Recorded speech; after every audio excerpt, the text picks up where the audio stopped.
Hello and welcome back to another movie review. As always, I'm Kelly, and I got out of Angel Has Fallen a while ago. Yeah, this review is pretty late. Yeah, I saw this about a week after it came out, during a week when there was nothing else that came out, and it took almost another week to get this all filmed and edited. Yeah, this one's gonna get a lot of views, I can tell. But honestly, all that is beside the point. Let's actually just work on it and get it done now, and let's talk about Angel Has Fallen. Really stupid movie. But it's not trying to be smart, so I can't necessarily say that it's bad. Longtime viewers will know that I have terminology for this. There are some movies that you're not meant to think about. There are certain roles that are not seen as good or intelligent, the stupid ones, but you can excel in that. The Rock is a very stupid actor. He excels in roles other people would call stupid. You can point to so many other actors like that, like the original Arnold Schwarzenegger, Sylvester Stallone for a little while, Jason Statham, pretty much everyone in the Fast and the Furious franchise. You can point to pretty much all of them as stupid. And Gerard Butler clearly has found himself falling into that category. This man does not make high art, nor does he star in high art. And Angel Has Fallen is not high art. It is a stupid throwback action movie. Throwback to about 90s era of just, crap. But even crap can be entertaining, especially when it's mindless enough. So, how does this movie fare? It gave me what it said on the tin. I can't necessarily say it was a great experience, nor one that I'll seek out again, but it gave me what it promised. Look, if you are into these Fallen movies, you're into them. If you're not, you're not. You're going to know right off the bat whether or not this movie is for you. Because there's nothing surprising inside of this. It doesn't do anything. It doesn't subvert the genre. It doesn't do anything that you haven't seen in a bunch of other movies, except for maybe surprisingly good chemistry between Gerard Butler and Nick Nolte. That's pretty much all this movie has to offer. But with that said, let's talk about specifics and the good stuff, and let's start with the obvious elephants in the room, Gerard Butler and Nick Nolte. Gerard Butler has been heading up these Fallen movies pretty much since the get-go. The first one being a standalone action romp with, the president's gone down, Olympus has fallen, we've got to save the president. Pretty standard fare for what it was trying to do. It was never bad, but you'd be hard-pressed to find someone who called it good. Honestly, the most surprising thing about Olympus Has Fallen is that it pretty much came out at the same time as White House Down, which was pretty much the same movie with younger actors. That's really the only difference. But Gerard Butler took that and really ran with it. London Has Fallen was surprisingly decent. It had some good action inside of it, despite the story being stupider than a sack of rocks. But it still was entertaining, and this third one is pretty much the same. And most of that goes to Gerard Butler. Gerard Butler sells this movie. When the movie requires him to actually act, Gerard Butler does put his A game inside of this. Admittedly, his A game in acting is about a C or a B minus on everybody else's scale, but he's putting it out there. When the scene requires him to do some action, he does some action. Even when he's looking a little bit more, we'll just say, packed than he used to, he does still deliver some really good action and some good gunplay. He knows how to sell this, and he really does. But the other surprisingly good thing inside of this was Nick Nolte, who I can't think of anything that he's been in recently. I think the last time I saw Nick Nolte was The Incredible Hulk. No, he was in the Hulk, not The Incredible Hulk. I'm mixing those two movies up. But yeah, I can't think of the last time I saw Nick Nolte in anything, or anything that I thought that he was good in. But surprisingly, he and Gerard Butler, they play off of each other pretty much as well as The Rock and Jason Statham do in Hobbs and Shaw. These two actors, they know how to throw shade at each other. They know how to talk to each other, throw the gruff, accents that we're used to these 90s-esque action heroes throwing, but they know how to do it without it coming off as annoying or cheap. There's even some surprisingly good heartfelt moments when they're talking about their relationship as in-universe father and son. This from Nick Nolte? I don't know. I feel like I just have to call out how surprising that is.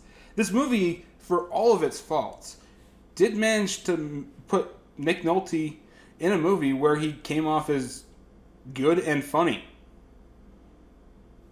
Good on you. But moving on, going on to the other one good thing I can say about this movie is that its action is solid.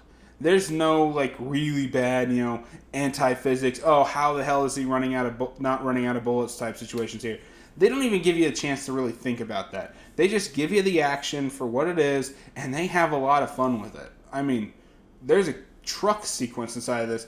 It was a really, really stupid move to steal a semi on Gerard Butler's part. But I will admit that the actual, chase sequence with the semi is really fun and entertaining. So if you're just looking for mindless action, you won't be disappointed with this movie. It brings up pretty much the same standard it left with In London Has Fallen. It knows what you're here for and gives you exactly that.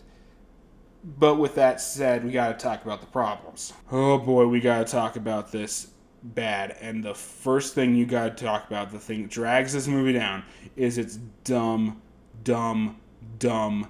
storyline. Yeah, me being me, I can tell who the bad guy's going to be usually by casting because I've seen enough shit. I know that this one guy always plays bad guys, who was also in the Hulk. The Incredible Hulk, not the regular Hulk.